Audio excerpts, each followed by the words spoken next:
Hey, good Thursday morning to you all. Hopefully you had a great day yesterday. This is Morning Gospel Coffee. So our gospel today is from John chapter 6, verses 44 through 51. So it's, again, continuation of this theme, the bread of life, Jesus' bread of life. So he repeats that again to the crowds. Tells them he comes from the Father.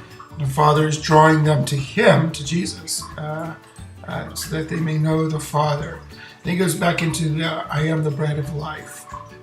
He said their ancestors ate manna in the desert, but they died. But he's the living bread who comes then to bring people eternal life. And obviously as Catholics we could say, this is Eucharistic, and we're just talking about communion. Yeah, we could say that. But I think remember the law, in the Jewish concept of the time, what they're talking about, the bread is the law. The bread was symbolic of the law. So this new law that Jesus gives us, it's actually a refocusing of all the law that Jesus gives us, is what brings us life. And that is that law of love, that law of seeing good in others, that law of giving of ourselves for others.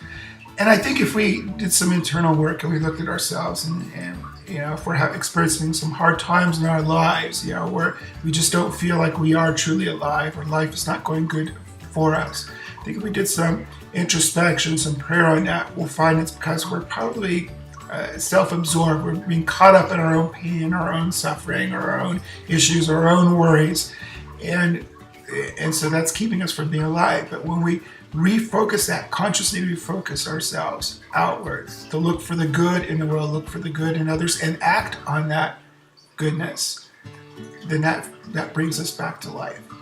I've seen that happen, experienced that happen, and I know it works. That's the bread of life that Jesus calls us for, and that's a daily discipline. I know we can get hard seeing the goodness in the world, but if we daily practice that, it makes a difference to look for good, not with as they call Pollyannish eyes, but it's that real goodness, making that a good effort. We're not here to ignore the bad in the world, but we're here to see the good so that we can overcome that bad. Hopefully that makes sense. So I'll see you all on Monday. Okay, have a good weekend.